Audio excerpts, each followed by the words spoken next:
I was in the shop, back to the vision of it, listening to the CBC, listening to all these poets, prophets, professors, painters, physicists, politicians, padres, priests, parsons, performers, playwrights, philanthropists, podiatrists, principals, pirates, and philosophers. Welcome everyone to today's episode of Taking Action. I am your host, Michael Allen. Today I'm joined with my co-host, Ryan Peaton, and also our guest, Besh. Besh has been in the Canadian Forces for over 24 years. He's retired now. He worked as a naval bomb disposal diver. He's also studied under Wim Hof in extreme cold exposure. So we can't wait to get into today's episode. Besh, welcome to today's show. Thank you, guys. Thanks so much for having me. Yeah. So you describe yourself as a global citizen. So what does that mean to you? Well, to me, there are no lines. When you look at the Earth from space, there's no lines in the sand. And I've been around the world a few times now and tried to meet as many people as possible. And at the end of the day, the punchline is we're all humans and we all want to have peace, love, happiness, and caring for our family. When I was in Afghanistan, at the end of we had to turn our vehicle around. At the end of it was a pile of rubble. And there was 20 kids playing their guts out on the rebar, and it was a building that was knocked down. They're just playing on it like it was an amusement park. And I just stood there, all tacked up, and just was amazed that, wow, kids are kids everywhere. It was just this super connection to that humanity. And it just was, a moving experience for me just to back, because when you're in the military, you have a narrow focus of what is. There's good people and bad people. And we got to make the bad people go away in whatever context. So it just really opened my eyes to humanity and compassion and understanding and empathy. And that was part of my journey because, that was in March of 2004. And then I got out in 2007. So the journey from my mind to my heart. Right. Yeah. Absolutely. It's very interesting to hear that event being so profound for you. And it's true, though. Like, you could look at kids regardless of language, regardless of race or gender. And, they're just something so... I think I've seen this before. But what you're touching on here is... I think hate is learned. Right. Absolutely. Kids are innocent. Absolutely. 100%. Kids are innocent, 100%. It's not super diverse here, but my kids go to school and daycare, and there's a mix of different cultures and people there. And we didn't teach them hate. Right. Nobody is viewed, they don't view any of their friends, regardless of the color of their skin, their beliefs, their religious background. It doesn't matter. It's important for the individual, but it doesn't matter. It doesn't spark hate because somebody's different here. And I think that's a big thing with children that we sometimes forget is that you look at them and they just want to have fun. They just want to play. Absolutely. They don't care who you are, your color. If you're nice to them, they're nice to you. Yeah, every time. Every time. Every time. No matter where in the world. Yeah, for sure, right? So it's it's interesting to have that perspective and see it firsthand. Absolutely. And then being aware of it and then being able to see that everywhere, like throughout one's journey, one's travel, to see that humanity everywhere. And that's what I really look for now, is that spark, like the connection we have right now. I look for that in everybody I meet. And it's just changed my whole world from me to we. That journey to I absolutely try to love everybody. Every once in a while it's like, oh, that's going to take a little work. But that's going to be a little hard sometimes. Right, but that's it, And that's how we present ourselves to the world. And that's how, then I feel better about it than my egoic military mind that I had at the time. Right? So that's the shedding of the 24 years of, like we talked about earlier, being hyper-focused forward. Well, when you get out of your 24 years, because you spent, and I'll just say that the hyper-focused forwardness was for 24 years, on the Friday, there's pats on the back. But on the Monday, we'll hook up, dude. But then on the Monday, it's tumbleweeds, man. And if you don't have a vehicle to lean into, hobby, job, work, or something, that 60-40, that hyper-focus forward, because you always got to be concerned with what's happening next. For 24 years, you're kind of always looking over your shoulder about what's going to happen next, what could go right, what could go wrong, what's going to happen next. So you're always... if there's 2 cats, there's probably 3 cats. And that always, so you're dealing with the event, but you're not really present to the event. You're part of 40% of your mind's, considering the next phase. So, but when you get out of the military, now you have the time for all those experiences to bubble to the surface. And I study the mechanism of perception. So when we have those experiences, those events, those traumas, those dramas, if they're unprocessed, they get stored in our tissues, fascia, joints, bones, and muscles. Feelings are like flatulence. Feelings are no different than a burp, shit, sneeze, fart, laugh, orgasm, or vomit. It's a process of the body. For example, if I hang on to my number 2 for too long, it's going to impact my experience of the present moment. No different than a feeling of an experience I had.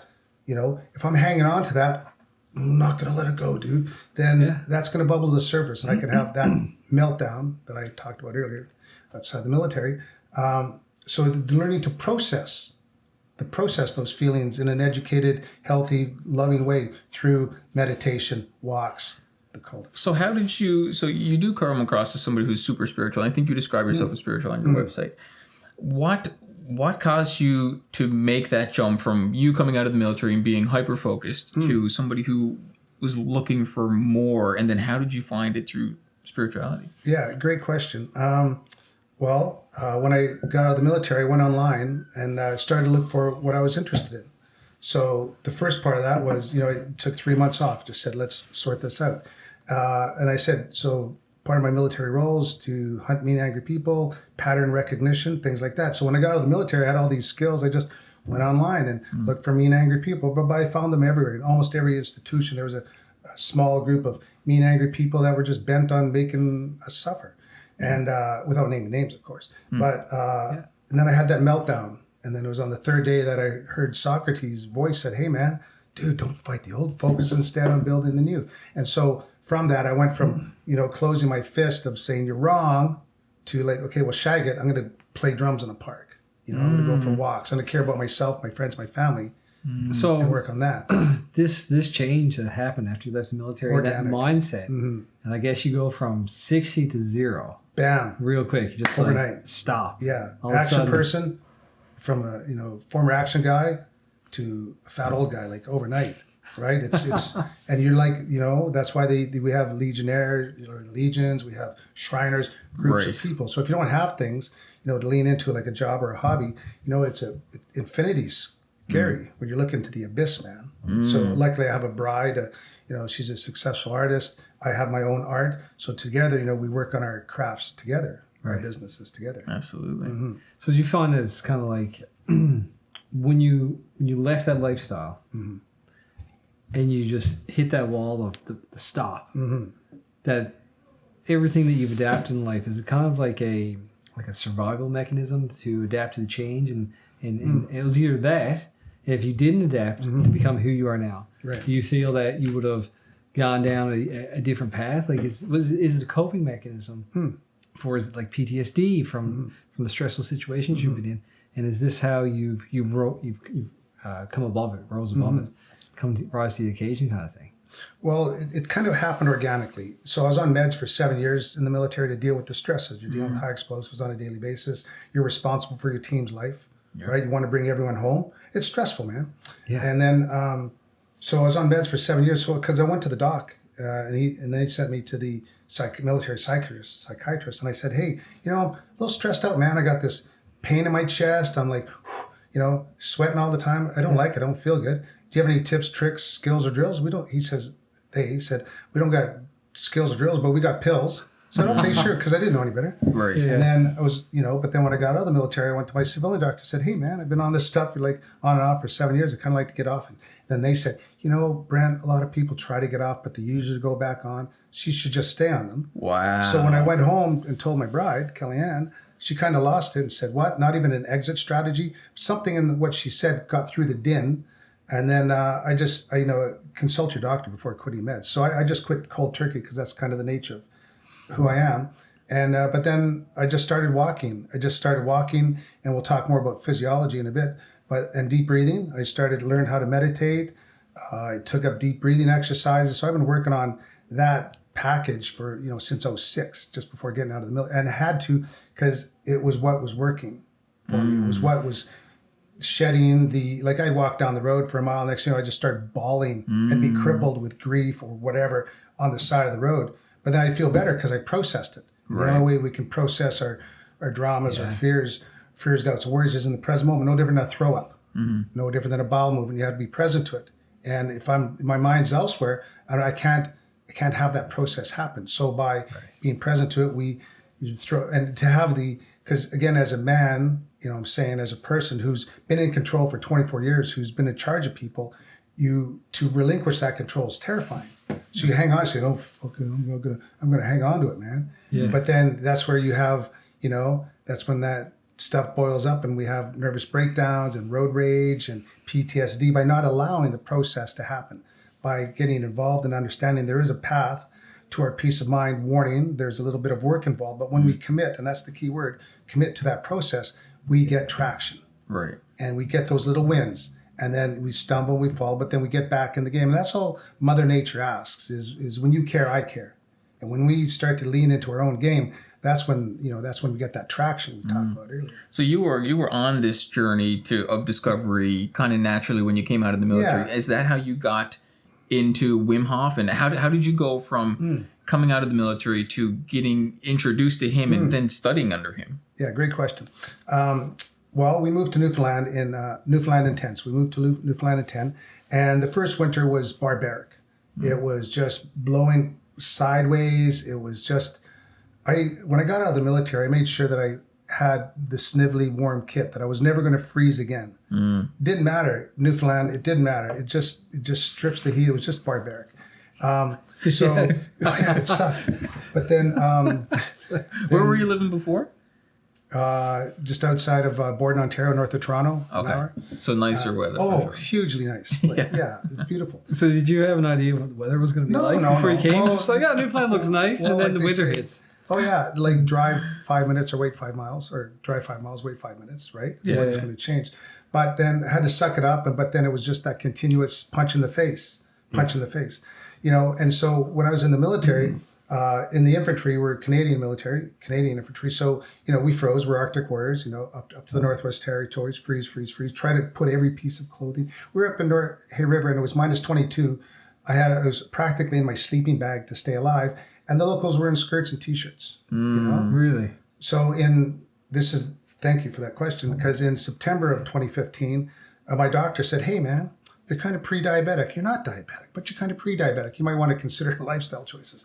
The very next month, I saw Wim Hof, who's the Iceman from the Netherlands, the Dutchman, and he was on Joe Rogan episode 712. And so I watched it and I thought, what is that crazy man all about? So I went out, we had ice on the pond, and I went out, took my broom, and just a thin layer, but stood in the cold water with my feet. And it felt like they were on fire. And I go, how can this lunatic swim 60 meters under a meter of ice on one breath? So I just continued it, started the breath work, because of the free app and all that stuff. So all that information is for free. And just started the breath work, felt better, started the gradual approach to the water. And then started embracing it and started reading more about Wim and his journey, and then seeing other information starting to present itself. Because for 35 years, Wim was considered a lunatic in Holland for his, jumping in the parky ponds and such. But now he's been validated by science. Harvard gives him a whole chapter. 22 is on the physiology of it. Wow. Dr. Rhonda Patrick, she's got fantastic information about the cold and also the hot, like the saunas and well. So if you can do both, it's better. But also there's the breath work. And we talked that there's also a mindset package as well. So, it comes with like a full, complete ensemble of tools that you can apply immediately. It's not something theoretical. It's something that if you stay in the water long enough, physiologically, you're going to have the results. If you do the breath work properly, you're going to get the physiological response. Kind of regardless what you believe, if you do the work, you'll get the results. Right. I remember, so I did very, very minimal Wim Hof breathing, but I did go through the course. And I remember one night I was laying in bed, and I usually practice a little bit before bed, and I was super new. Only had been doing it for a couple weeks at this point in time, but really decided to just kind of sink into it. And I remember one time, I think I was on my third cycle of it, and I held my breath for, I think, 3.5 minutes on the exhale, which was nuts, because before I maybe do 30 seconds. Right. So to go from 30 seconds, which was my normal, my average, to a 3 minutes, I was just kind of blown away. He was breathing through his nose. Yeah, breathing the whole time. Well, if you do it, you can extend. Like I've held my breath between 12 and 15 minutes. Wow. But it takes work, and it's kind of painful work because you have to sit with discomfort, that burning sensation in your lungs. What's really neat is through the deep breathing and practicing getting used to high volumes of CO2, that burning sensation is, if you have done the work, that burning sensation stops. It's really neat. After a few moments, and I used to just keep saying to myself, one more second, one more tick of the tick, tick, tick. Just wait. Yeah. Don't be a pussy. Wait one more second. And then, sure enough, the burning stopped, and there was this warehouse of air that I had access to. And everything's all closed up. I have a blindfold and earplugs in, so I'm right in my little cocoon of being. And then there was this warehouse of air. That burning sensation stopped, and then it didn't come again on until another 10, 11, 12 minutes. That is unfathomable by so many people, self included, that you were able to do that. Yeah. And there's an app called Stamina, and it's practice. And because there's two ways to do it. I can either practice to have high volumes of O2 or have high volumes of CO2, because it's two ends of something the Vedics from India call Kumbhaka. And there's Baya Kumbhaka and Antari Kumbhaka. And they're kind of like Wim Hof and Buteyko. So what this is Wim Hof is more in one end where it's high volumes of O2, right? Flushing out CO2. The Buteyko method invented by not invented by, but because it's been there for thousands of years, but a Russian scientist figured out that by breathing right and breathing light, we increase the CO2 in our lungs, because we're not breathing, we're just breathing slowly through our nose. We raise that CO2 that allows our lungs to become uncomfortable, back to that burning sensation, in which he proved that you could cure asthma rather than give people ventilators or steroids, right? That's why a lot of people died during the lockdowns, because they were on ventilators. There was no impetus for them to breathe. But by doing this breathing light, breathing right, Patrick McEwen, Oxygen Advantage is another source. That technique then allows your lungs to improve their performance in a high CO2 environment, thus like asthma, for example, right? So then by doing that, we can increase the performance of our lungs by simply doing very little work. So I guess the question is, I'm trying to think about everybody listening to this now trying to understand and comprehend this. A lot of people are probably not even aware that something like this exists, this type of practice, and what it is you're doing. My question is, why did you start, and then why did you keep it going, and then followed by what are the benefits? Why would some average person like myself choose to practice this and get better at this? What are the real health benefits? What have you found? Why do you keep doing it? Well, we're going to back that up to your first part is why did I keep doing it? Because why do I get up every morning and go to the pond and take it in the face? Well, because the following year, my doctor said, the pre-diabetes doctor, they said, hey, we drew blood and we looked at the numbers. They said that, oh my gosh, your numbers are better. Oh, there's some improvement. So then the very next year I went in for my annual blood test, and then they said, oh my gosh, your blood works better. And then the next year, so 9 years in a row, still the last blood test in the fall, they said, oh my gosh, your blood works still better. They have given that diagnosis out hundreds and hundreds of times. I'm the only person in their clinic who's turned the pre-diabetes around. Yeah, so you're saying the cold dips, the breathing techniques, your practice prevented you. No, well, Not prevented. You said your doctor said you're pre-diabetic. Not weren't, but you were on the path. The numbers were heading that way. Yeah. So you reversed that and went in the other direction, away from that. Yeah. And you're attributing that to this. Yeah. They're in a group of doctors, my doctor, they're in a group of, she's a woman, and they have 1,000 doctors in their group, an online group. She raves about the fact that I've turned that pre-diabetes diagnosis around by simply the breath work and the colds, because they're both important, both the breath work and the cold. They do similar things, but slightly different mechanisms to achieve that effect. And what about diet? What's your diet like, and is that factored into this at all? Well, again, lower carbs, higher proteins, where possible. Pizza's great. But again, it's... Yes, I'm doing one thing right. I got one of those things. Right. Well, again, everything in moderation, including moderation. So just aiming in the general direction without being a fanatic of health. So my bride, Kellyanne, and I, we eat very good because we can. So organic, free range, non-GMO, gluten-free, all that cool stuff. And in Newfoundland, we have an opportunity now. There's a lot of local farmers that we can get a lot of organic free-range eggs. There's a couple out in Bay Roberts, so it's all organic vegetables, So we have a lot of opportunity now to eat well, and stay ahead of the curve. Again, it simply comes down to lifestyle. It's not fads, it's not diets. It's what I do daily on a consistent basis. Again, like my tagline is, you are the change you wish to see in the world. If I eat a bag of nachos before bed for a month, I'm going to be a physical result of that. The same thing, but if I, discipline is freedom, like the man says. We're kind of dancing around something here as well. The anxiety pills, I think that's what you said, your doctor on, and they said, well, most people come off, go back on, things like that. And I'm not trying to discredit doctors. I feel like they're very good in their field. They've got the credentials, they put in the work, they know the medicine. The pills, yeah. The pills. But I feel that the education system there, it's lacking in a way that, again, I know I got a lot of people listening here. I don't want to make anybody angry. The physicians out there, they're good. They know the pills. They know the medicine. Sure. But I'm even thinking about friends that are doctors of mine, and they don't know the other side of it, the natural side of it, the nutrition side of it, and everything that you've been talking about. Right. So what are your thoughts on that? Lots. And yeah, I bet you do.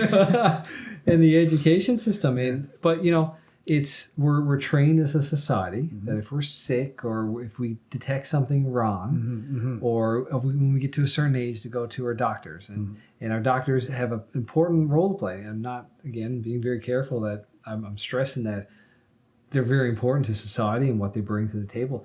But how do we, because it's out there and I think it's growing, but how do we teach society that there's more to taking care of yourself and your well-being, and there's a better solution, or at times there's other solutions, I'll say, than a pill? Yeah. Great. Again, and that's kind of what I live with on a daily basis, and that understanding, and then how to proceed with that. So if we look at what is the pill is a Band-Aid to a symptom. Sure. Our medical system is based on symptomology. What can I see and what can I treat that? Whereas, my Kung Fu masters from China, and they say when they treat things like cancers and stuff like that, they always start with, well, what's going on in your life? Where's this imbalance? Back to being balanced and following the way. Where's this imbalance coming from? Is it your attitude? Is it your actions? Is it your habits? I can have the best attitude in the world, but again, if I'm bagging the cheesies before bed, my habits are going to create an imbalance, a dis-ease. Yeah. If I could have the best habits in the world, but I have a shitty outlook, I'm creating anxiety, depression, paranoia, or another dis-ease within my body by letting go of, judgment analysis. We need judgment analysis and comparison, but by being more present to the moment and then letting go of, again, following the way as much as possible in the general direction of, eating good. Yeah. Actually, like the point I want to get at is that if one has the opportunity to, again, totally consult your doctor. Like that's, those people with robes, that's their role. And totally, again, the medical advice is consult a medical professional. Well, my point to add to that, though, is that before one has done the pills and done that, have they done something as simple as gone for a walk on a daily basis? Have we looked at the food that we're eating on a daily basis? Have we learned how to meditate? Meditation only takes 5 minutes for 5 days, Monday to Friday. It will change your world. How's our actions? How's our perspective? Because perspective is reality. How am I choosing to perceive? Because it's choice at a certain point of accountability. How am I choosing to perceive the world and participate in life? One thing that's interesting that you said is these small steps to create that pattern, that habit, and that routine. What would you say to people who are listening who are struggling with creating that, or what would you say is a good place to get started in order to change their lifestyle and embed some sort of routine into it? I was just reading an article on that this week, and it's the little victories. It's the small gains. Make your bed. Do those little things that move your life forward. Because when we take, and life, again, you might call it the law of attraction. I call it more like an Olympic mindset. That there is an understanding of how we can choose to perceive the world to be more successful in business and life and such. No different than Olympic mindset. When an Olympian looks at that gold medal that's my gold. They're just holding it for me. I'm going to do simply everything every day, all that can be done to make that happen, right? And enjoy the journey. I'm not worried about it's Lanny Basham. Lanny Basham talks about how it's being process focused versus outcome focused. While I stay in the process of the swing or the throw or the toss or the event or the trade show or whatever it is versus the outcome. So you're kind of touching on something. One of the mentors, I mean, Gary Vee, you can follow him. You probably heard about him. Lots. Yeah. He's got he's got a great approach to things. I really like his hey, listen, you don't need to make $1 million. Do what makes you happy. Are you happy? You're winning. Yeah, right. You know? And beautiful. He's always, and you just reminded me of him. I follow his content. And one of the things that he says is just enjoy the process. Don't worry about, you're going to get there. Yeah. Enjoy the process. Yeah. Enjoy the process of building. Enjoy the process of the challenges that you have to go through. Because once you get there, I feel you're just going to start another process. Sure. Once you achieve that, you're going to go on. And just to bring this back a little bit to a business side of things. Sure. And that's pretty. Because like Ridley Scott, he's working on, because he doesn't want to have a movie end. He's always working on 2 movies at the same time. While he's shooting one, he's in post-production on another, editing, right? So he's always leapfrogging his movies. He's made 19 movies in 20 years. Wow. Right? By having this process. He's in the same crew, and so that's his leapfrogging his movies. And it works for him. That's why he's a high-functioning, one of the best directors out there. We, too, can apply. So that's what I got out of the military is I went online and looked, and I was naturally drawn to the philosophers. So I went online, and also I was in my knife company, the Besh Wedge, my knife, I needed to get it out because I learned through the Trivial Pursuit model that be first, be best. And I realized that it came to me. I went in sort of a trance, and I had this invention, this amazing, strongest knife tip in the world. And I was in my knife shop in Stayner, Ontario, north of Toronto. And I was just sitting there going, right, I've got this, and it works. It's viable geometry. Is that the knife you have in your pocket? Oh, no, I know. How okay. So many questions, even so many questions.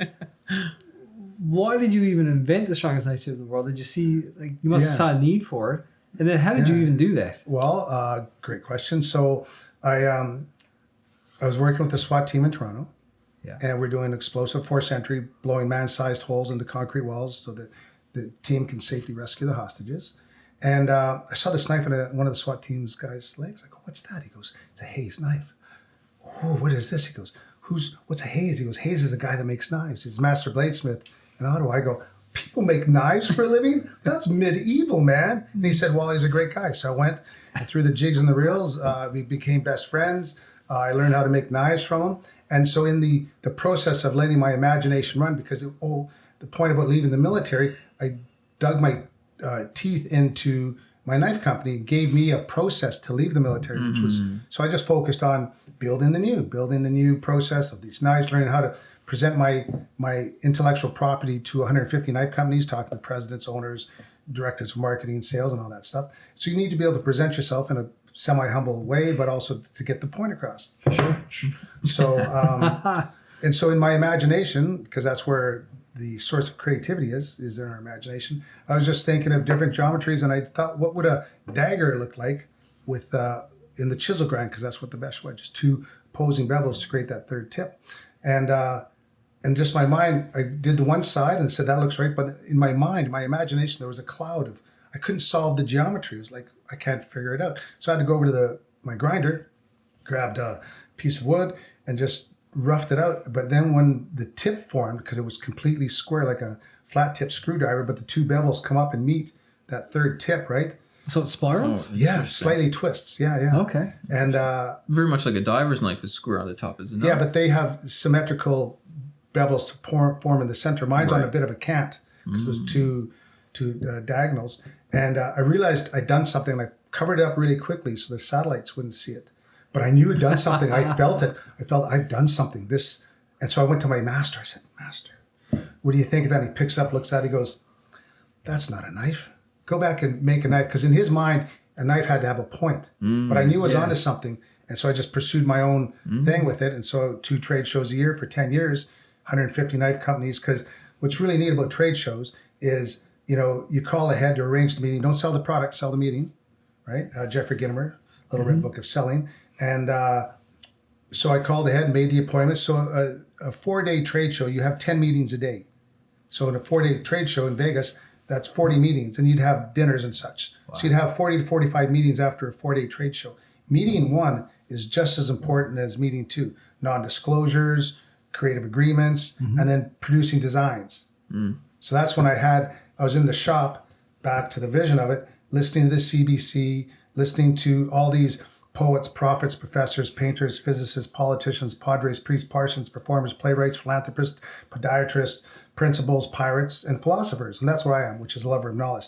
But I realized that they're saying the same thing, just using different words in their field, but they're all saying the same thing. What we put out is what we get back. What we focus on, we attract. If it is to be, it's up to me. So I just really got this locket of information. And that's when I realized also, if I don't do it, nobody can do it for me. I had to get my intellectual property out to those companies. I had to be there because it's out floating out in the world. That's right. And someone could scoop it up and run. So I realized I needed to be first to be best. So I dressed the part, right? Yeah. Nice shirt, nice pants. My bride, I have a designer. So she fixed me up and makes me look good. But I had arranged those meetings, and then I went and I got the non-disclosures and I presented the designs, and I've been pretty successful with it because that's, again, what we put out is what we get back, to understand our systems, the systemification of our business. How do I streamline things, cut away the chaff, the deadwood? Let's dive into that a little bit. So the idea that the idea is out there and that it's there for anybody to grab. Fear. Well, not only fear, but I believe with really no evidence to support it that I've looked into, but I do believe that there's a global consciousness. If we look back in history over time, we notice around the world when we were less connected, similar inventions have propped up around the same time. And I think it comes from a certain level of technology and a certain need for a certain thing. And I think that's probably it. But I do believe the ideas exist somewhere in this global consciousness. Morphic resonance, as Rupert Sheldrake talks about, the fact that when you think of something, there's 6 other people on the planet that have the same thought, pitter patter. Let's get our trivial pursuit, be first, be best. Which is interesting because I actually believe a different philosophy. I think that it's not so much the idea that's important, but the execution of the idea that's really valuable. There's many streaming sites, but like I'm doing now, building another streaming site, but it's different because of how it's going to be executed. So there could be 100 million sites out there, but as long as yours is yours and it's yours the way you want to do it, like that image you had of your knife, and you knew you had something, which I want to touch on as well. So what makes going on here? Yeah. I'm just trying to okay. I gotta talk about this. What are we doing? We gotta try and keep it to a consistent time. But a knife that I love is the Tonto blade. And they say that's an extremely strong knife. Like it can go through a car hood. Yeah. So what makes yours stronger than a Tonto, for example? Great question. So the fact is a Tonto comes down to a symmetrical point in the middle, right? If that's, let's say, a 3/16 inch thick knife, then that tip narrows down to a fine point. The tip is essentially the weakest part of the knife. Yeah. Mine maintains its full thickness. Again, I don't have one here. Didn't even think we'd be talking knives. But it maintains its thickness right up to the very tip of the knife. Thus, strength is mass. Mass is strength. Interesting. Yeah. And I'll put my tip up against any other. So like my good friend Michael Janich says, who's a knife guru, martial arts instructor, writer, movie producer. The guy's a giant, in my eyes, and in the industry. And so he says that the slightly better penetration performance of a traditional knife, the strength, integrity of the knife is far more important than the slightly better penetration. Right? So we did a testing with a foam dummy. We put 3 different knife styles into a pendulum arm that would swing down and hit a foam dummy, foam torso, and then measure that. So the traditional 4-beveled dagger that comes to that micro point totally penetrates better. But then compared to a Bowie knife, you know what I mean by a clip point knife, my knife outperformed the Bowie knife. So I know I'm onto something. So it doesn't have the same penetration as the dagger, but it has that tip strength. And so, and you can make that tip. I'm the first person to get that cut with it. So here's that scar right there. When I had first made the first knife, I was putting it, I didn't have a sheath for it yet, so I just put it into a zippered pouch, and I was putting it in my backpack to take to work to show the buys. And it punched right through the knife pouch, right into my hand. I was so impressed with the wound and how effortless it went in. It just, wow. I'm bleeding all over my shop, but I just needed to make sure that, okay, it works. And it's so super sharp that you actually have to, in the grinding process, that tip becomes micro sharp. And you actually have to back off the sharpness to just give it a bit more tip strength. And so what's the purpose of the knife? What's its one use? Lots. So again, in a combat dagger, which is its best performance, again, to me, war is obsolete. So, I have taken my combat knives and beaten them into something else. Just that's no longer my thing. I don't teach martial arts anymore. It's just, I've turned a new leaf because it's not about that anymore. That's an old way of thinking. So, but you can use it in a combat dagger. It's phenomenal. But you can also use it in a utilitarian tool, which I've designed as a cut, chop, saw, bang, pry kind of tool. It's a camp knife. And it's, I wish one was made. But again, I got out of the career when I decided, because I wanted to move on to other things. I'd done it. My knife's been given away by generals. I've been in magazines around the world. And that's the facts of it. But I enjoyed it. I've met some fantastic people. But now it's time to, I got to make music. I got to just help design 3-day music festivals. I want to do these breathing workshops. I'm speaking in schools now. I've got 4 or 5 schools lined up. See, that's the opposite. Most people, especially entrepreneurs, have. They start up and they want to get started. They don't have any ideas. You're sitting here saying, well, I did this, and now I have to do this and this and this and this and this and this. So I got a question for the entrepreneurs that are listening out there is, how do you come up with these ideas to start things? Ask the question and listen. So prayer is the casting of our intentions. The meditation is listening for the answers. So when I focus on what I want, and then I sit because I study creativity, you need to allow creativity to happen. Rote memory, like we learn in school, is the worst thing for creativity. It stifles creativity. And we only do that for 12 years.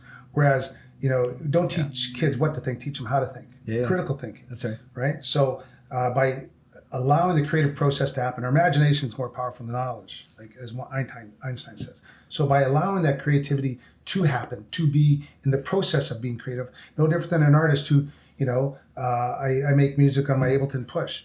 And then like this one music producer, they'll sit down for an hour, create, and then erase that, and then start fresh. Wow. So it's to trust the process, to culture and encourage that creative process, to know that it's always there. Have faith. Oh, I know it's wicked. So then if it's allowing creativity to fester up and happen and give it space. Then, and again, because I feel I can hear the people's questions. I can hear people's questions because maybe they're my own questions. It's like, so boil that down to I should meditate, or boil it down to I should take cold plunges, or I should do it all to create a space for my imagination to come out so that I can get an idea, because I so badly want to do something, but I don't know what to do. And we're also struggling with people being stuck in a routine, a 9 to 5. One thing, so their total mental energy is consumed by a job that they're not loving, but they're stuck in it financially. And we're going to see that more and more now as times get harder and these taxes rise and new taxes are introduced. This is absolutely, Michael. So this actually is something we discussed in one of our first episodes is the challenge of getting out of your routine. When, especially if you're living paycheck to paycheck, and the economy is putting a lot of people in that position right now, where they want to change, they don't want to do the job anymore, they want to get out of it, they want to be creative, they want to be an entrepreneur, they want to live life to the fullest, they want to embrace new things and change. But they get up, they go to work, they come home, they eat, they do the chores, they go to bed, they get up, and they repeat. And breaking that cycle, I feel is challenging for a lot of people. So just what are your thoughts on what we're saying? Well, excuse me. Well, that's it. That's the real thing. There's 2 wheels in life. There's a survival wheel and a creative wheel. And when we're on the survival wheel, the M to F, 9 to 5, it's so tough to start to get over to our creative wheel. If it is to be, it's still up to me. And, my heart goes out to those entrepreneurs that are stuck on that. I've got a dear friend right now that's on the survival wheel. And it's the little steps. So I like to use a process called mind mapping. Again, we work with what we've got to work towards what we want. Stepping stones. I don't need to eat the whole pizza right now. I'm just going to start with a piece and cut that in half. Yeah. But if I have a vision of what I want, then nature and the energies of life can help conspire to make that happen. Yeah. But I have to have that vision. So I use a mind map technique, and I share this with all of my entrepreneur friends, especially when they're doing a startup, because that's the best time to do it. Because what it is, a mind map is a snapshot of where we are and what we have available. And then we know what we are. It's like an A to B process. A is where we are, B is where we want to be. Mm-hmm. So when we do that mind map in the beginning, that's where we are right now. So what's a mind map? Like, is it a questionnaire? Is it a process? Is it a series of steps that you take to guide somebody in a certain path? Yeah, all of the above. Like? So you sit down with a blank piece of paper. There's software for it, but you just need a piece of paper and then asking great questions. So, like, for example, if I'm going to work with someone who's doing a startup, again, as a bomb tech, as a bomb disposal operator, my role was to ask great questions. The survivability of me, my team, and my cordon depend on me asking great questions. The better questions I ask, so I'm very good at 20 questions. My bride, I usually get in 3. Right? That's it. Like, I'm great at it. It's this bit of a superpower. But so then I ask great questions. And so what is the vision of A is where we are, and then B is where we want our business to be? What's the ultimate? If it wasn't about time or money, what would the ultimately, when you use the word ultimately, you can say anything. Ultimately, what would your business look like? And if you have that vision, then we create, and what you do is you just start, there's no no's. There's only yeses. So everything is upon, when you use the software, you can move it around a lot quicker. When you do pencil and paper, at least get the ideas out. What is your vision? And then start laying that down and keep asking the questions. When we ask great questions, we get great answers. So by asking great questions, we then have a sheet of things. A is where we are, 2 columns. A is where we are, what we got. B is where we, so now how can I systemify that process of going, again, stepping stones to move from this, the JOB survival wheel, over to this creative wheel of intentions and actions. It's baby steps. I can't do it overnight.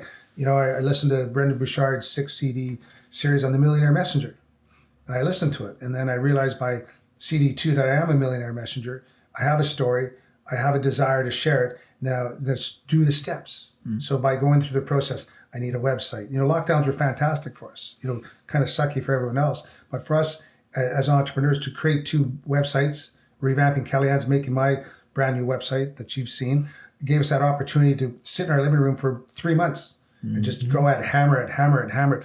To me, the responsibilities of me as an entrepreneur, as a business person, is those are tennis balls on my side of the net. And all those things, that list of things now, so what's the list? So we have an A and a B column. Then what's the list of action? Because it's about intentions and actions, or choices and accountability. If I do nothing, nothing happens. Absolutely. Right? So then how much energy at the day can I get these next action points done? And I make my list. We use AnyList. It's an app. We've talked to the developers. They're fantastic. And it's AnyList. And we use that also in mind mapping, but also then what's the action list to get things done? How do I move forward from here? And then what are the perceivable, achievable, repeatable steps to make that happen? And I just simply, again, stay process oriented versus outcome. It's not happening. Well, because you haven't done all the steps. But when we do those steps, that's going to be the result. You mentioned something interesting about being in that creative mindset, and when someone is stuck in the 9 to 5.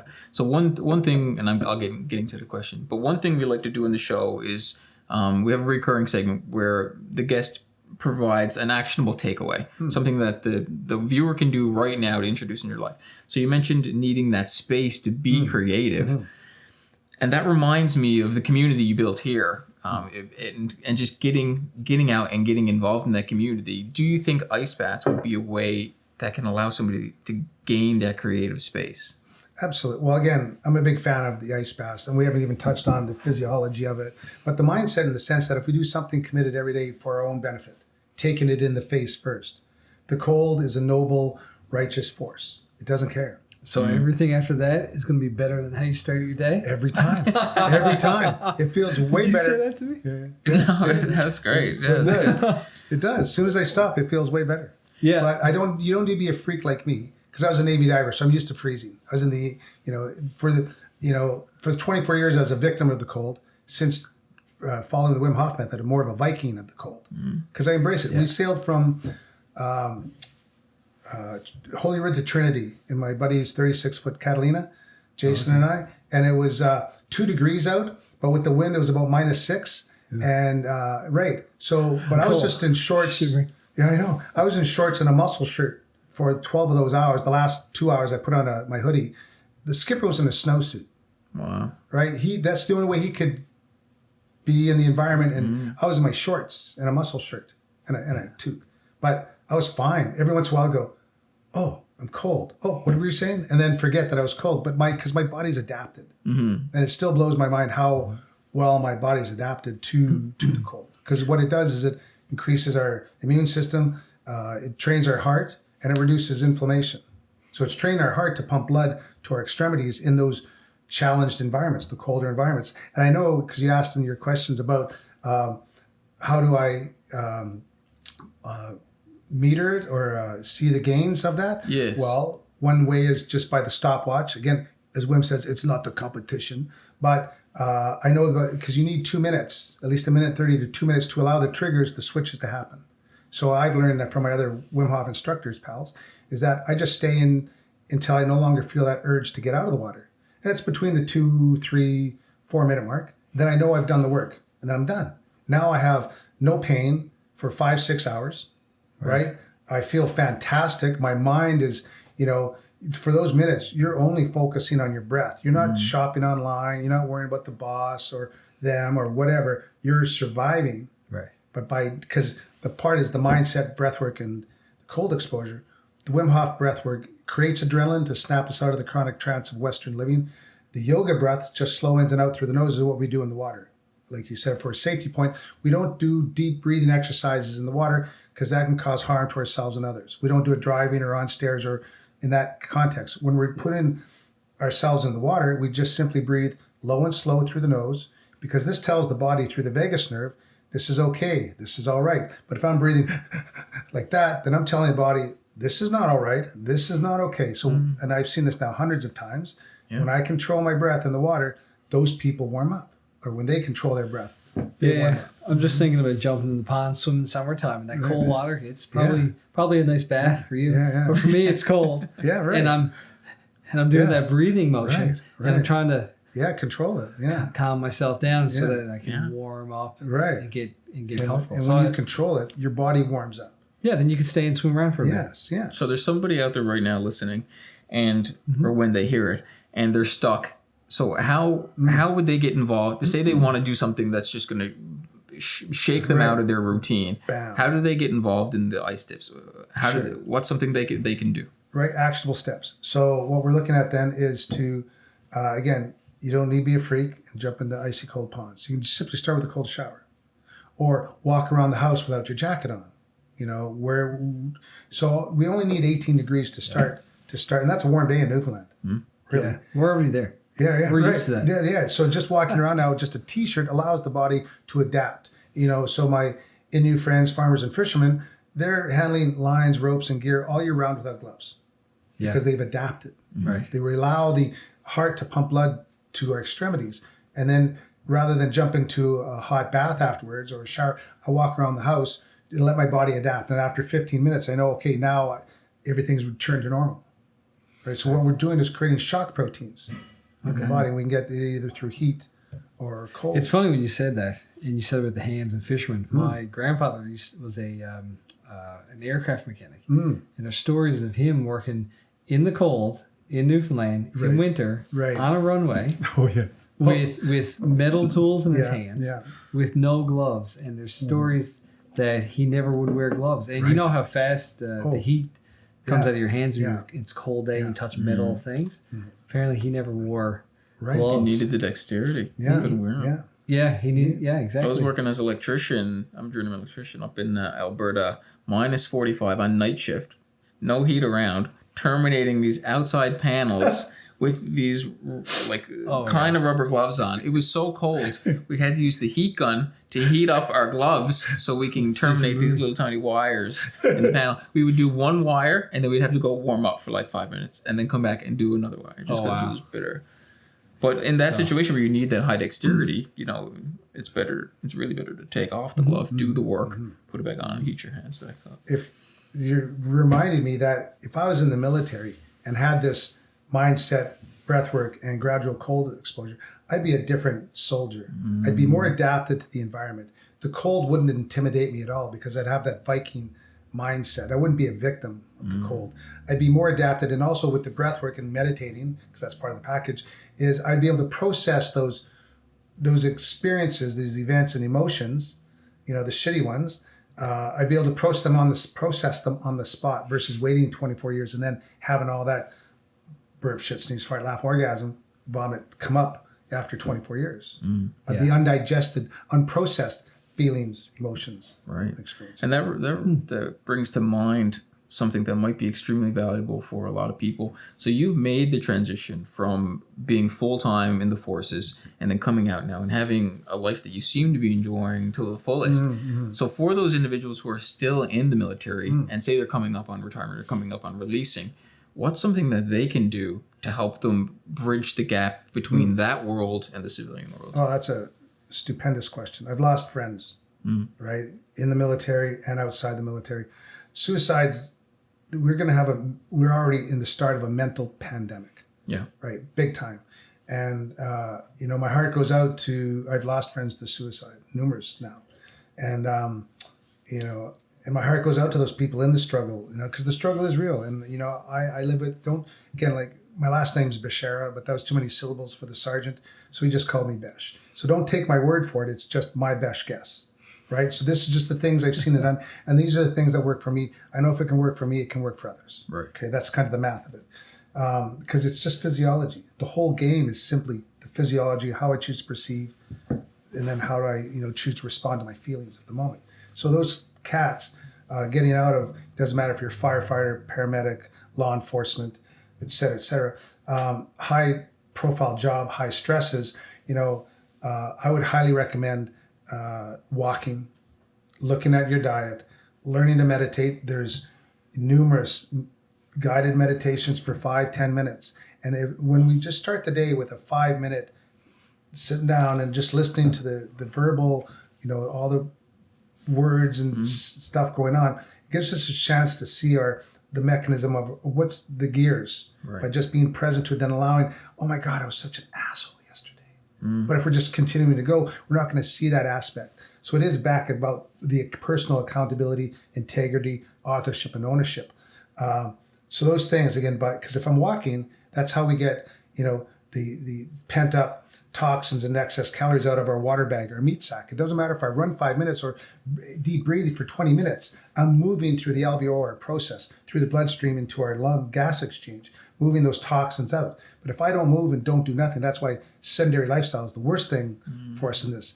Walking, looking at drinking, hydration, water, learning to meditate, take up some form. Like, again, I can't run anymore, but I can walk and breathe. So I just commit to a little bit of commitment in the general direction of our happiness.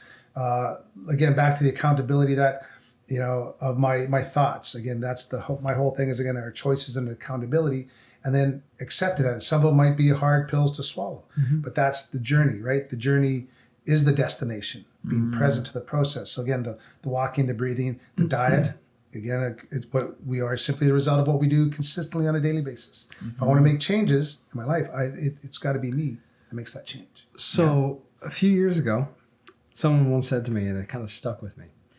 It's, set this up. People resist change. And so someone once said to me, people will not change until changing is less uncomfortable than staying the same. I love that. Yeah. And that stuck with me. And every time I see somebody facing something challenging or needing to change a lifestyle or needing to do something different, I'll say, well, it can't be that bad because you're still doing it this way. Because if it were bad enough and you were uncomfortable enough and you were in enough pain, then you would have went this way, just by instinct. I was in a dark place a while ago. I was working at a private college, which is funny to think that would put you into a dark place, but very sedentary lifestyle. I look around at my coworkers, and I've got some experience in the military, clearly not half as much as you, but I was trained on what to see in my buddies and how to know when there's problems. And I would see this in like people working at a college. It's like they're clearly carrying way too much stress. Like something's going on here. So basically quit that job, like gave my notice, but realized that this wasn't going anywhere quick. You know, this is not a good place to be. And that's actually how I got introduced to the cold baths. I was in this dark place and I was thinking, what am I going to do? What's some routine? What's my goals? How can I knew I had goals that I wanted to achieve, and how do I get there? So I got into doing the cold showers, and I had done a little bit of the Wim Hof breathing method before. But I started to meet up. I had a friend who does the cold dips up at George's Pond, the group that you created. And as much as I love the cold, that isn't really why I continued to go every Saturday morning at 10 when they go. It was for the community. Nice. So, I mean, you're responsible for that. Probably a large part of that falls on your shoulders. What inspired you to create the community in the first place? Well, when you go to, I did a one-day workshop with Wim Hof in Toronto. And then through that journey, the guy that's sitting right beside me became the second Wim Hof instructor in Canada, Steve Beattie. The first Wim Hof instructor hosted the event in Toronto. There's 300 people there. The person right beside me is the second Wim Hof instructor. So I followed his journey. We kept in contact. Yeah. And he's, dude. And then I talked to Laura Hoff, his daughter, in Toronto. And she said, if you want a personal experience with Wim, you better do it soon, because he's now focusing on the science and the medicine and other things. So to get that chance is slipping away. So that was a high. So the very next year I went to Amsterdam for part one, 50 people, again, 50 like-minded, fun, motivated people. Part two was months later in Poland, right? In the winter in January. And so you need to do 6 classes. They recommend doing 6 classes before part one and part two. So I started a Facebook page to let my friends know I'm doing these workshops, and I'd host them in my house and have between 6 and 10 people. So I ran through my 6 classes, and the curriculum's fantastic. In the military, curriculum is a way of life. I used to help write for curriculum for bomb disposal. And what was really neat is that the Wim Hof training package and my diving training package about the gas exchange were practically identical, like paragraph to paragraph of how the body assimilates air, nitrogen, and oxygen. Is very spooky. So I started the group, but then more people started to join, and then and again, what's nice about the cold exposure, it's very community. It's an all ages event. It's lakes, rivers, ponds, and the ocean, all ages. You know, and it doesn't matter what. Like in Siberia, whole villages go through. They make a channel in the ice, and everybody walks through the steps down and steps in, but everybody does it, and so the science is there. If one wants to look up the benefits of it, it's all profound. So the community, then I started this, then more people showed up, and then, well, sure, come on in. And then, sure. And then it just, because I think in our Western world right now, we want to change. We want something that works. We want something that's verifiable. If I sit in the pond for 2 minutes, I'm going to have verifiable physiological effect. Doesn't matter if I'm Buddhist, Christian, Jewish, or whatever, I'm going to have a physiological effect. So it's non-dogmatic in that sense, right? And then misery loves company. So all of us sitting there sucking it up, taking it in the face, right? We're all like, good job, right? We're all making it work out. And then that's the, oh, hey, okay, hi. That's the kind of post person. Yeah. Do you need to? Yeah, okay, over and up. My dad, when we watched Disney in the evenings at 6 o'clock, he'd always work out. So I've continued that habit. So, you know, I do the HIIT, high intensity training, but intervals. So I'll do a round of push-ups, sit on the couch. All right, grab the kettlebells, grab some dumbbells, but just throughout the whole night, I'm doing something. I'm doing lunges and whatever. Yeah. And then I find that that's what works for me. It keeps the crummies away, right? But again, we're simply a result of all that we have thought and done. So if I want to make change, if I want the 6-pack for summer, you know, beer's been good over the winter. I gotta get at it, right? So if it is to be, it's completely up to me. And the whole game, I find, is that authorship and ownership. And when we care, life cares. Again, you don't need to be a fanatic about things, but as long as we're moving in the general direction of our happiness, with that, you know, that goal in mind of, you know, and then staying process oriented versus outcome, being happy. Again, the journey is the destination. I had to spend 12 hours in the Toronto airport coming back from Edmonton.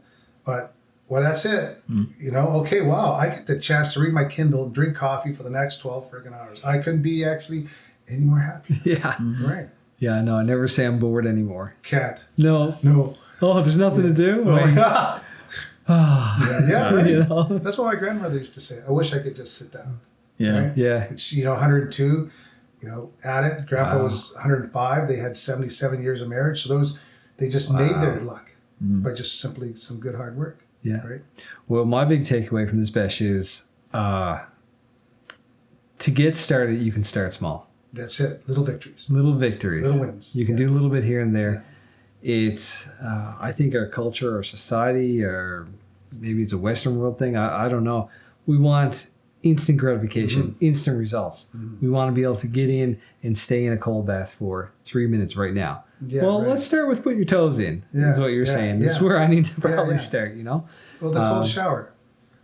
So actually, my dad's shower in Edmonton was like a fire hose off the Hibernia platform, just cold Atlantic. And just like, I even winced and hurt myself once, just wincing so hard. I was like, oh. So I learned this new technique. So if you don't mind me sharing is, so the first part is staying inside the shiver, as I call it. So before you turn off the hot water, so do it after you take a hot shower. You're already there anyways, kind of every day. So I know I'm going to turn the hot water off. There's going to be something coming. So versus, you say about the routine, I don't think about the cold water. I just go in and do it. I don't anticipate any thoughts because then I won't do it. Absolutely. But with this swirl, I learned this new technique. So I'm going to turn the hot water off. I take one breath. I'm going to hold it for a few moments. I turn off the hot water. I'm going to feel the shock of the cold. And then when I feel the shock, and I hold my breath for just a few more moments, the cold dissipates, like a cymbal crash or a bell ring dissipating. And then once that does, then I know I've controlled my breath. Then I start the exhale through the nose, inhale through the nose, slow in through the nose, slow out through the nose. Again, through the vagus nerve. This tells the body, this is okay, this is all right. And then the body says, okay, I'll modulate this. I can regulate the heat now for you. It's amazing you say that because I just started holding my breath like a week ago. So I've been doing cold showers for probably 2.5 months now, pretty religiously, like pretty much every day. With one day I took a break because I was like, let me just see if I notice a difference when I don't do it. Right. And I don't know. I don't know if I am, but like you said, balance is important. So I took a 1 day break. Good for you. In between the dips. But yeah, for some reason I just started holding my breath as well before the cold water hits me. It's your natural reaction, right? Yeah, absolutely. And let me ask you something else too. Is it important to heat up slowly after, or can you turn the warm water back on? Like what's the out process? Let your body do what it's, as Wim says, let the body do what it's naturally capable of doing. So I let myself warm up. If I jump into the hot shower right after that, I'm diminishing the gains from that exposure. So it only takes 10, 15 minutes and you're back to, and actually then I shower a lot less because I'm already rinsed off, really. My friend Stacy Smith, who's a big component of the Winter Tribe, she brings her boombox and everybody dances after they get out of the ice water. And it warms you up. It's great. And it's just a sense of community. It's a bunch of goofballs doing something crazy and having a sense of community. And I've been trying to encourage more people. Actually, I think a military sergeant is coming this Saturday. So it might be a good time for someone else to come Saturday. I think I need to take those small steps. Well, when you're in the shower, you stay inside the shiver, take that breath. Then if you don't want to take it in the face right away, what I had to figure out in Edmonton, because my dad's shower was just brutal, is I didn't want to do it like you. I'll just start with my feet. And then I noticed my calves want the cold. And then it turned around, then my thighs, you can feel the sensation, give me that. And then I did my thighs and I love it on my back. By the end of it, my head's in there for a minute, like full, because it feels, when I get out, I feel amazing. Like our brain is a natural organic computer. And high intensity computers, they have these cooling chambers and such. So the higher performance, the more cooling they put on. So I think that's kind of the same thing. So I'm a pretty active cat. I have a lot of imagination. So I find the cold quells my brain just to like, okay, right. Because I'm like, for hours, I'm kind of brain dead. Like I'm just hanging out because I'm not fretting about anything because I just survived, 2 minutes of cold.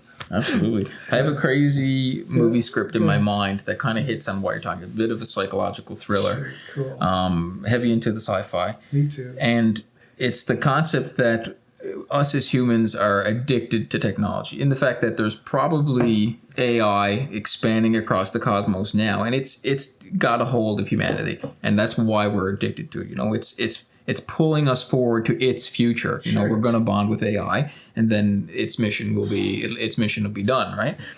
But that reminds me, us being like meat suits and needing to cool down so we can bond with AI, just like streamlines right into that whole storyline. Yeah, you're right. We're monkeys of novelty. Yeah. Yeah, Absolutely. for sure we are. Do you have anything else that you want to put forward to the audience before we conclude? If I could just say that, again, if it is to be, it's up to me. My happiness is solely dependent on me. There's nothing out there that will truly give me my happiness. It's kind of a Buddhist concept that it's my responsibility for how, like, I'm going to get a feeling of something, but it's my job to process my own shit. It's all that stuff comes from excuses, blame, fear, doubt, worry, lack, scarcity. Whereas the universe gave me all the faculties I need. Ultimately, we're our own best therapist. Again, sometimes we need a hand. We've got to call a buddy, right? If we're on the pills, just understand that that's not ultimately our natural state. We do need them sometimes to handle those stressful situations. But be advised, there is a life outside pills and such, that we can rely on our body to do what it's naturally capable of doing. The little wins, the small gains. Yeah. If I just commit slightly on a semi of a daily basis towards my happiness, knowing that if I eat good, learn to meditate for 5 minutes, just sit still, because gnosis ipsum, be still and know thyself. When I know myself, then I can see my own participation in life.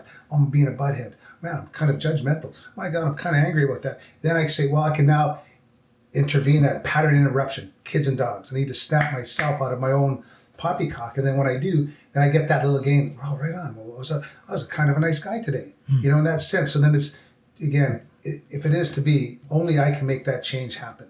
Nobody else, no pill, no, you know, because, again, that's kind of that simple. So those little gains, a little commitment, the eating, the walking, it will blow your mind. And all my friends that do make that change in their life, they become superhuman in their own lives. And again, don't take my word for it. It's just my best guess. Right? But I know if it works for me, it can work for others. Absolutely. Yeah, I think you're living it too. You're just working on living by example. That's it. Because I can't tell anybody anything. But by living it, and as sincere as possible, again, some days we're the bug, some days we're the windshield, but at least I commit to making myself a better person in, you know, kind of on a daily basis. The workout, you know, like over winter, I didn't want to get out of bed before 7 or 8, but now the sun's up, I want to climb that hill. I know that the high intensity interval training gets the results. So I know I only need 15 minutes. That's nothing. I can do that breathing. I can do that with dumbbells. I can do that with a walk. So if I was to say something, you can read the books. Wim Hof's got a book. I'd also advise Patrick McEwen's Oxygen Advantage, James Nestor's Breath or Breathe. Those are 3 powerful books, understanding the physiology. Because a lot of our angst, vexations, paranoias and such come from simply a physiological participation. I could have a shitty mindset, shitty actions, I'm going to create dis-ease and uneasiness in my body. By being able to be aware that there's this mechanism of perception going on, then I can participate with it, pattern interrupt myself, and then change the code. Right? I don't need to be, let's say if my dad, hypothetically, was a angry person and like to slap me, I know I'm going to theoretically change that code and so make it better for my children. Right? So I can see now I see like the code everywhere of being a kind person. And it's, again, the community, everybody that seems to show up, the winter crew up at the ponds, and it's a wide variety of people, full demographics, all ages, doesn't matter if it's pond, river, lake, or the ocean, everyone that shows up into it and refreshed. Like the community spirit afterwards is phenomenal. Right? Absolutely. And so if one wanted to get into that, on the Facebook page, it's the Newfoundland Winter Crew. And there's meetups all over the place. People post up. There's a full moon dip coming up. Every Saturday, it seems, at 10 o'clock. At George's Pond is a meetup. There's sometimes out at Topsail Beach. And if one doesn't know, then they can just show up. Again, there's community guidelines that you can read. And again, we can just start small by having a cold splash. How to record our track. Wim Hof on his WimHofMethod.com has a 21 shower challenge. So, you know, maybe acclimatize one to some showers to feel the shock versus maybe jumping into the icy pond or the ocean. If we're going into the ocean, again, safety first, I'd advise put a PFD on. You know, topsoil has a bit of a drop off there. Just where you're going to totally get the cold exposure, but at least you're safe. Again, we don't do the deep breathing in the water. That can cause fainting and or blackout. If we do it in the water, we're dead. So again, educate. Safety is everyone's responsibility, right? So by educating ourselves, we know, in hearing this podcast, that the evidence is there. And those little gains, again, try it out before subscribing to a pill. Have we gone for the walk? Have we changed our diet? Have we improved our actions in life? Like those little habits, working out, going for the walk. Have we looked at those options before we just give our power away to a pill? Absolutely. Besh, if somebody wants to connect with you or take one of your classes, how can they get in touch with you? Great. Again, on the Facebook, you'll Brent Beshara, you'll find me. I'm on Open Book. This information is free. It costs nothing. It just costs a little bit of commitment. Again, and again, when we do, that's the ShamWow moment, is when we care. Because as soon as we give a Rudy toot about our life, boom, that's the ShamWow moment, man. Yeah, because nature's there, and all she asks, and you read this in all the literature, just take that first step. You take that first step, I'm going to catch you. And she does every time. I've lived it dozens of times now. Take that first step. It's scary. But when I do, I reap the results of that. Because now we see all these, like on the YouTube, people are amazing, people are awesome. You run that reel. We're living in amazing times, and when I focus on that, which makes me happy, I get the results of that. I'm not focusing on those mean, angry people anymore. Shag them. But I'm focusing on making music in the park. I'm focusing on living a healthy, sincere life, and I'm getting the traction from that. If I stood in the corner and waved my fist saying you're wrong, well, I just get more of that, proving them right. But whereas if I go in the park and make music and create more, and that's what I'm doing, is making music in the park, in the frozen ponds. And I've got almost 6,000. I don't. The community has 6,000. I just lit the spark. We've got almost 6,000 people now, cold water enthusiasts. Like, that's crazy, man. Yeah, absolutely. Like, I love it. It's kind of, it's been, social media, I'm sure, has made it more popular, but I've seen more of it. Huge, yes. And Michael's been taking it up. He's been pushing me. I'm like, I don't know. I don't like the cold. Right, but do you like pain? Do you like inflammation? Yeah, nobody likes pain or No, that's inflammation. right. So when we take that little committed step, the body responds. Like, look at me. I don't wear winter clothes anymore. It's so funny you say that. Do we like pain? Because I was sitting at the table with my daughter the other night, and she was saying, "Daddy, I got a pain in my ankle." I said, "Okay, we'll get the ice and we'll put the ice on it, and that'll take away your pain." And then the next day she said, "Oh, Daddy, my shoulder is hurting." So I said, "All right, hop in a cold shower, and I'll give you $100." And she was like, "No," "No, I'm not doing it." So anyway, she got in the cold shower, and she did it, took away the pain. But then the next day, she said, "Oh, I got a pain. And I said, "Okay, do you want to get in the cold shower?" She said, "No." She said, "The pain in the cold shower is worse than the pain in my ankle." See what I mean? Yeah, Change yes. is that we perceive to be more pain or less pain. Right. And we'll go towards the easiest route to avoid pain. Yeah, absolutely. We either move, we can get into that. That's hopefully another chapter. But another measurable effect, I must say, is that for men, shrinkage. What's now, I'll do 5 minutes in the pond. I don't get shrinkage anymore. Okay. It used to be, Everybody. We're going to have 600 people at the time. Whoever's listening right now, whoever's still listening, they just woke up. Yeah. If they were asleep, they just woke up. The men, the women, they're like, wait, what? No shrinkage. It's crazy. It blows my mind. Like, hey, check that out. Usually it's a button on a fur coat. But now it's just like, oh my God, that's crazy.